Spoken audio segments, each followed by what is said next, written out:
ಒಂದಾನೊಂದು ಕಾಲದಲ್ಲಿ ವಿಮಾನದಲ್ಲಿ ಹೋಗೋದು ಅಂದರೆ ಅದು ಶ್ರೀಮಂತರ ಕೆಲಸ ಅಂತ ಜನ ಯೋಚಿಸ್ತಿದ್ರು.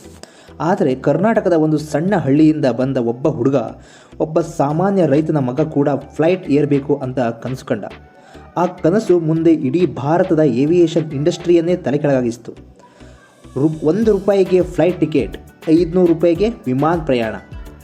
ಇವತ್ತು ನಾವು ನೋಡ್ತಿರೋ ಈ ಆಫರ್ಗಳ ಹಿಂದೆ ಇದ್ದ ಮೆದುಳು ಯಾರು ಗೊತ್ತಾ? ಅವರು ಕ್ಯಾಪ್ಟನ್ GR ಗೋಪಿನಾಥ್. ಬರೀ 2 ಹಳೆ ಪ್ಲೇನ್ಗಳಿಂದ ಶುರು ಮಾಡಿ ದೊಡ್ಡ ದೊಡ್ಡ ಏರ್ಲೈನ್ ಕಂಪನಿಗಳನ್ನೇ ನಡುಗಿಸಿದ ಈ ಕನ್ನಡಿಗನ ಕತೆ ನಿಜಕ್ಕೂ ಸಿನಿಮಾ ಕಥೆಗಳಿಗಿಂತ ಏನು ಕಮ್ಮಿ ಇಲ್ಲ. ಹಾಗಾದರೆ ಒಬ್ಬ ಸ್ಕೂಲ್ ಟೀಚರ್ ಮಗ ಹೇಗೆ ಭಾರತದ ಆಕಾಶ ಇತಿಹಾಸ ಬದಲಿಸಿದ? ಕೊನೆಯವರೆಗೂ ನೋಡಿ, ಯಾಕಂದರೆ ಈ ಕಥೆಯಲ್ಲಿ ಇದೆ ಕನಸು, ಕಷ್ಟ, ಸೋಲು ಮತ್ತು ಇಡೀ ದೇಶವೇ ನೆನಪಿಟ್ಟುಕೊಳ್ಳುವಂತಹ ಒಂದು ಗೆಲುವು. ಕ್ಯಾಪ್ಟನ್ ಗೋಪಿನಾಥ್ ಅವರ ಪೂರ್ಣ ಹೆಸರು ಗೊರೂರು ರಾಮಸ್ವಾಮಿ ಅಯ್ಯಂಗಾರ್ ಗೋಪಿನಾಥ್. 1951 ನವೆಂಬರ್ 13ರಂದು ಹಾಸನ ಜಿಲ್ಲೆಯ ಗೊರೂರು ಅನ್ನೋ ಪುಟ್ಟ ಹಳ್ಳಿಯಲ್ಲಿ ಹುಟ್ಟಿದರು. ಅವರ ತಂದೆ ಒಬ್ಬ ಶಾಲಾ ಶಿಕ್ಷಕರು, ಜೊತೆಗೆ ಕೃಷಿಕರೂ ಹೌದು. ಮನೆಯ ಪರಿಸ್ಥಿತಿ ಶ್ರೀಮಂತವಾಗಿರಲಿಲ್ಲ, ಆದರೆ ಮೌಲ್ಯಗಳು ತುಂಬ ದೊಡ್ಡದಾಗಿದ್ದವು. ಚಿಕ್ಕಂದಿನಿಂದಲೇ ಗೋಪಿನಾಥ್ ಅವರಿಗೆ ಪ್ರಕೃತಿ ಅಂದರೆ ತುಂಬ ಇಷ್ಟ. ಕ್ಲಾಸ್ ರೂಮ್ನಲ್ಲಿ ಕೂತ್ಕೊಂಡು ಓದೋಕ್ಕಿಂತ ಹೊಲಗಳಲ್ಲಿ ಓಡಾಡೋದು, ಮರಗಿಡಗಳ ನಡುವೆ ಇರೋದು ಅಂದರೆ ತುಂಬ ಇಷ್ಟ ಆಗ್ತಿತ್ತು. ಅವರ ತಂದೆ ಕೂಡ ಮಗನ ಸ್ವಭಾವ ಅರ್ಥ ಮಾಡ್ಕೊಂಡಿದ್ದರು. ಅದಕ್ಕೆ ಗೋಪಿನಾಥ್ ಅವರನ್ನು ನೇರವಾಗಿ ಶಾಲೆಗೆ ಸೇರಿಸದೆ ಮನೆಯಲ್ಲಿಯೇ ಓದಿಸಿ ನೇರವಾಗಿ 5ನೇ ತರಗತಿಗೆ ಶಾಲೆಗೆ ಹಾಕಿದರು. ಅಲ್ಲಿಂದಲೇ ಅವರ ಜೀವನದಲ್ಲಿ ಒಂದು ವಿಭಿನ್ನ ಯೋಚನೆ ಬೆಳೆಯಿತು. ಎಲ್ಲರೂ ಮಾಡೋದನ್ನೇ ಮಾಡಬೇಕು ಅಂತ ಏನಿಲ್ಲ, ಹೊಸ ದಾರಿ ಮಾಡಬಹುದು ಅಂತ ಅನಿಸ್ತು. ಈ ಯೋಚನೆ ಮುಂದೆ ಇಡೀ ದೇಶದ ಏವಿಯೇಷನ್ ಲೋಕವನ್ನೇ ಬದಲಾಯಿಸಿತು. ನಂತರ ಗೋಪಿನಾಥ್ ಬಿಜಾಪುರದ ಸೈನಿಕ ಶಾಲೆಗೆ ಸೇರಿದರು. ಅಲ್ಲಿನ ಶಿಸ್ತು, ಕಠಿಣ ತರಬೇತಿ, ದೈಹಿಕ ಸಾಮರ್ಥ್ಯ ಇವೆಲ್ಲ ಅವರ ವ್ಯಕ್ತಿತ್ವವನ್ನೇ ಬದಲಿಸಿತು. ಆಮೇಲೆ ಅವರು NDA ಅಂದರೆ ನ್ಯಾಷನಲ್ ಡಿಫೆನ್ಸ್ ಅಕಾಡೆಮಿ ಪಾಸ್ ಮಾಡಿ ಭಾರತೀಯ ಸೇನೆಯನ್ನು ಸೇರಿದರು. ಅಲ್ಲಿ ಸುಮಾರು 8 ವರ್ಷ ಅಧಿಕಾರಿಯಾಗಿ ಸೇವೆ ಸಲ್ಲಿಸಿದರು. 1971ರ ಬಾಂಗ್ಲಾದೇಶ್ ಯುದ್ಧದಲ್ಲೂ ಅವರು ಭಾಗವಹಿಸಿದರು. ಅಲ್ಲಿಯೇ ಅವರಿಗೆ ಕ್ಯಾಪ್ಟನ್ ಅನ್ನೋ ಒಂದು ಹೆಸರು ಬಂತು. ಆದರೆ ಸೇನೆಯಲ್ಲಿ ಒಳ್ಳೆಯ ಕೆಲಸ ಇದ್ದರೂ ಅವರ ಮನಸ್ಸಿನಲ್ಲಿ ಒಂದು ಪ್ರಶ್ನೆ ಸದಾ ಓಡ್ತಿತ್ತಂತೆ. ನಾನು ಜೀವನದಲ್ಲಿ ಏನಾದರೂ ಒಂದು ದೊಡ್ಡ ಸಾಧನೆ ಮಾಡಬೇಕಲ್ಲ ಅಂತ. ಈ ಪ್ರಶ್ನೆಯೇ ಅವರ ಜೀವನದ ದಿಕ್ಕನ್ನು ಬದಲಿಸಿತು. 28ನೇ ವಯಸ್ಸಿನಲ್ಲಿ ಅವರು ಸೇನೆ ಕೆಲಸಕ್ಕೆ ರಾಜೀನಾಮೆ ಕೊಟ್ಟರು. ಜನ ಹೇಳಿದರು, ಇಷ್ಟೊಂದು ಒಳ್ಳೆಯ ಕೆಲಸ ಬಿಟ್ಟು ಬರ್ತಾನಾ, ಜೀವನ ಹಾಳಾಗುತ್ತೆ, ಮುಂದೇನು ಮಾಡ್ತಾನೆ? ಆದರೆ ಗೋಪಿನಾಥ್ ರಿಸ್ಕ್ ತೆಗೆದುಕೊಂಡರು. ಹುಟ್ಟೂರಿಗೆ ವಾಪಸ್ ಬಂದಾಗ ಕೈಯಲ್ಲಿ ದೊಡ್ಡ ದೊಡ್ಡ ಹಣ ಇರಲಿಲ್ಲ, ಆದರೆ ಕನಸು ಇತ್ತು. ಅವರು ಕೃಷಿ ಶುರು ಮಾಡಿದರು. ರೇಷ್ಮೆ ಕೃಷಿ, ಕೋಳಿ ಸಾಕಾಣಿಕೆ, ಹೊಸ ಹೊಸ ಕೃಷಿ ತಂತ್ರಗಳು ಎಲ್ಲ ಟ್ರೈ ಮಾಡಿದರು. ಅಷ್ಟೇ ಅಲ್ಲ, ಒಂದು ರೊಟ್ಟಿ ಹೋಟೆಲ್ ಕೂಡ ಶುರು ಮಾಡಿದರು. ಬೈಕ್ ಶೋರೂಮ್ ಇಟ್ಟರು. ಟೆಂಟ್ ಸಿನಿಮಾ ಥಿಯೇಟರ್ ಕೂಡ ನಡೆಸಿದರು. ಅವರು ಯಾವ ಕೆಲಸ ಮಾಡಿದರೂ ಅದರಲ್ಲೊಂದು ಹೊಸ ಯೋಜನೆ ಇರ್ತಿತ್ತು. ಒಂದೇ ಜಾಗದಲ್ಲಿ ನಿಂತ ವ್ಯಕ್ತಿ ಅಲ್ಲ ಅವರು. 1997ರಲ್ಲಿ ಅವರ ಜೀವನದಲ್ಲಿ ಮತ್ತೊಂದು ದೊಡ್ಡ ತಿರುವು ಬಂತು. ಅವರಿಗೆ ವಿಮಾನಯಾನ ಕ್ಷೇತ್ರದ ಮೇಲೆ ಆಸಕ್ತಿ ಹುಟ್ಟಿತು. ತಮ್ಮ ಸ್ನೇಹಿತ ಕ್ಯಾಪ್ಟನ್ ಸ್ಯಾಮ್ಯುಯಲ್ ಜೊತೆ ಸೇರಿ ಡೆಕ್ಕನ್ ಏವಿಯೇಷನ್ ಅನ್ನೋ ಹೆಲಿಕಾಪ್ಟರ್ ಕಂಪ್ನಿ ಶುರು ಮಾಡಿದರು. ಆ ಕಾಲದಲ್ಲಿ ಹೆಲಿಕಾಪ್ಟರ್ ಅಂದರೆ ದೊಡ್ಡ ಶ್ರೀಮಂತರ ವಿಷಯ. ರಾಜಕಾರಣಿಗಳು, ಬಿಸ್ನೆಸ್ ಮ್ಯಾನ್ಗಳು, ಸಿನಿಮಾ ಸ್ಟಾರ್ಗಳು ಇವರೇ ಬಳಸೋದು. ಆದರೆ ಗೋಪಿನಾಥ್ ಇದನ್ನು ಒಂದು ದೊಡ್ಡ ಅವಕಾಶವನ್ನಾಗಿ ನೋಡಿದರು. ಹೆಲಿಕಾಪ್ಟರ್ ಬಾಡಿಗೆ ಸೇವೆ ಭರ್ಜರಿಯಾಗಿ ಓಡಿತು. ಕಂಪನಿ ಹೆಸರು ಕೂಡ ಬೆಳೆಯಲು ಶುರು ಮಾಡಿತು. ಆದರೆ ಇನ್ನೂ ಅವರ ಮನಸ್ಸಿನಲ್ಲಿ ದೊಡ್ಡ ಕನಸಿತ್ತು. ಒಮ್ಮೆ ಅವರು ಅಮೆರಿಕಕ್ಕೆ ಹೋದಾಗ ಅಲ್ಲಿ ಒಂದು ವಿಷಯ ನೋಡಿ ಶಾಕ್ ಆದರು.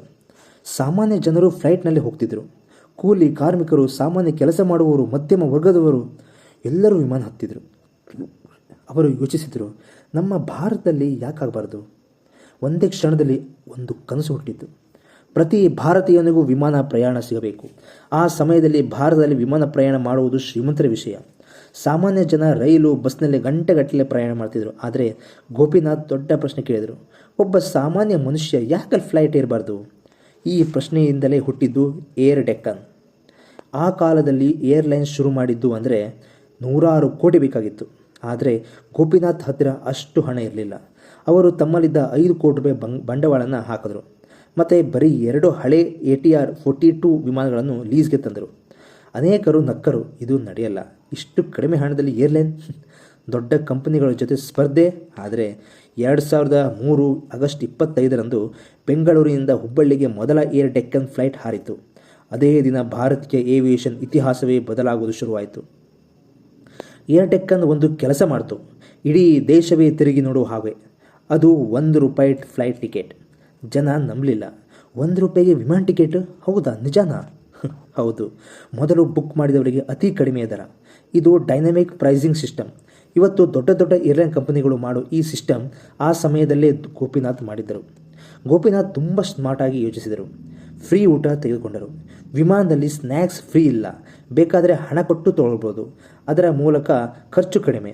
ದೊಡ್ಡ ಏರ್ಪೋರ್ಟ್ ಬದಲು ಹುಬ್ಬಳ್ಳಿ, ಮಂಗಳೂರು, ಬೆಳಗಾವಿ ಹೀಗೆ ಸಣ್ಣ ನಗರಗಳ ಏರ್ಪೋರ್ಟ್ ಬಳಸಿದರು. ಇದರಿಂದ ಫೀಸು ಕಡಿಮೆ ಆಯಿತು. ಇಂಟರ್ನೆಟ್ ಮೂಲಕ ಟಿಕೆಟ್ ಬುಕ್ಕಿಂಗ್ ಶುರು ಮಾಡಿದರು. ಟ್ರಾವೆಲ್ ಏಜೆಂಟ್ ಕಮಿಷನ್ ಉಳಿಯಿತು. ಅವರು ಪ್ರತಿಯೊಂದು ರೂಪಾಯಿಯನ್ನು ಉಳಿಸಿದರು. ಟಿಕೆಟ್ ಬೆಲೆ ಕಡಿಮೆ ಮಾಡ್ತಿದ್ರು. ಏರ್ ಡೆಕ್ಕನ್ ಬಂದ ಮೇಲೆ ದೊಡ್ಡ ಏರ್ಲೈನ್ ಕಂಪನಿಗಳು ಶಾಕ್ ಆಯಿತು.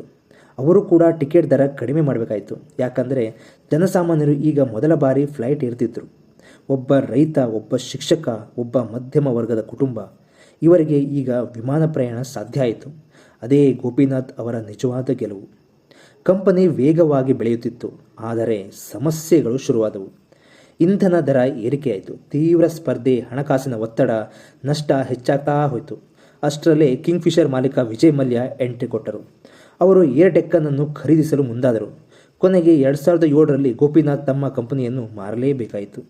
ನಂತರ ಅದು ಕಿಂಗ್ಫಿಷರ್ ರೆಡ್ ಆಯಿತು. ಆಮೇಲೆ ನಿಧಾನವಾಗಿ ಮುಚ್ಚೋಯಿತು. ಆದರೆ ಒಂದು ಕಂಪನಿ ಮುಚ್ಚಿತೇ ಹೊರತು ಅದು ಕ್ರಾಂತಿಯ ಮುಗಿದಿಲ್ಲ. ಇವತ್ತು ಭಾರತದಲ್ಲಿ ಲಕ್ಷಾಂತರ ಜನ ವಿಮಾನದಲ್ಲಿ ಓಡ್ತಿದ್ದಾರೆ. ಆದರೆ ಅದಕ್ಕೆ ಕಾರಣ ಒಬ್ಬ ಕನ್ನಡಿಗನ ಕಂಡ ಕನಸು. ಅವರು ಜನರಿಗೆ ಹೇಳಿದ್ದು ಒಂದೇ ಮಾತು: ವಿಮಾನ ಪ್ರಯಾಣ ಶ್ರೀಮಂತರಿಗಷ್ಟೇ ಅಲ್ಲ. ಈ ಯೋಚನೆ ಇಡೀ ಇಂಡಸ್ಟ್ರಿಯನ್ನೇ ಬದಲಿಸಿತು. ಅವರ ಜೀವನ ಕತೆ ಇಷ್ಟು ಇಂಟ್ರೆಸ್ಟಿಂಗ್ ಆಗಿತ್ತು, ಅದನ್ನೇ ಸಿನಿಮಾ ಮಾಡಿದರು. ಅವರು ಬರೆದ ಸಿಂಪ್ಲಿ ಫ್ಲೈ ಪುಸ್ತಕ ಆಧರಿಸಿ ತಮಿಳಿನಲ್ಲಿ ಸೂರರೈ ಪೊಟ್ರು ಸಿನಿಮಾ ಮೂಡಿಬಂತು. ನಟ ಸೂರ್ಯ ಅಭಿನಯಿಸಿದ ಈ ಸಿನಿಮಾ ಸೂಪರ್ ಹಿಟ್ ಆಯಿತು. ರಾಷ್ಟ್ರ ಪ್ರಶಸ್ತಿಯನ್ನು ಗೆದ್ದಿತು. ಮತ್ತೆ ಇಡೀ ದೇಶಕ್ಕೆ ಗೊತ್ತಾಯಿತು ಈ ಕಥೆಯ ಹಿಂದಿನ ನಿಜವಾದ ವ್ಯಕ್ತಿ ಒಬ್ಬ ಕನ್ನಡಿಗ ಅಂತ. ಕ್ಯಾಪ್ಟನ್ GR ಗೋಪಿನಾಥ್ ಕೇವಲ ಒಂದು ಏರ್ಲೈನ್ ಕಂಪನಿ ಕಟ್ಟಲಿಲ್ಲ, ಅವರು ಸಾಮಾನ್ಯ ಭಾರತೀಯರ ಕನಸಿಗೆ ರೆಕ್ಕೆ ಕಟ್ಟಿದರು. ಒಬ್ಬ ಸ್ಕೂಲ್ ಟೀಚರ್ ಮಗ ಬರೀ 2 ಹಳೆ ಪ್ಲೇನ್ಗಳಿಂದ ಇಡೀ ದೇಶದ ಏವಿಯೇಷನ್ ಇತಿಹಾಸವನ್ನು ಬದಲಿಸಿದ. ಇದೇ ನಿಜವಾದ ಸ್ಫೂರ್ತಿ.